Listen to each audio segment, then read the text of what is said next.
అందరికీ నమస్తే. ఈరోజైతే నేను చికెన్ ఫ్రై చికెన్ పులుసు పెడుతున్నాను. పిల్లలకి చికెన్ కావాలని అడిగారు. అందులో మా పాప ఫ్రై మాత్రమే తింటుంది. ఒకసారి మీకు నేను ఎలా ప్రిపేర్ చేస్తానో చూపిస్తాను. చూడండి, ఫ్రై అవుతుంది.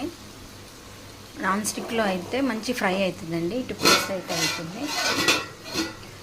నేను దోశలకి టమాటా చట్నీ చేశానండి. మా బాబు టమాటా చట్నీతో తిన్నాను. పల్లీ చట్నీ వేయమంటున్నాడు. ఇప్పుడు పల్లీ చట్నీ చేయాలి. నేను పల్లీలు వేయించుతున్నా అండి. వాడికి టమాటా చట్నీ వద్దంటుండు. మళ్ళీ పల్లీ చట్నీ వేస్తున్నా దోశల్లోకి. ఇంకా చూడండి,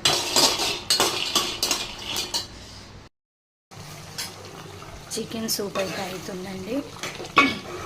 ఇక్కడ చికెన్ సూప్ పెడుతున్నాను. ఇక్కడ ఫ్రై అవుతుంది. ఈ ప్యాన్లో అయితే ఫ్రై మంచిగా వస్తుందండి, నాన్ స్టిక్లో. ఇంకొకటి ఏంటంటే వాళ్ళ దోశలు కూడా వేసి ఇచ్చాను పిల్లలకి. చూడండి, ఫ్రై అవుతుంది. చికెన్ ఏంటంటే నిమ్మకాయతో మనం చికెన్ని కడిగితే కొంచెం నీచు వాసన రాకుండా ఉంటుందండి.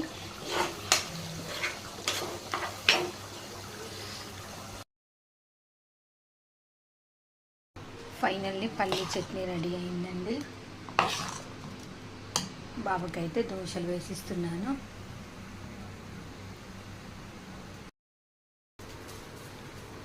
బాబు తింటాడు. వేసేసానండి.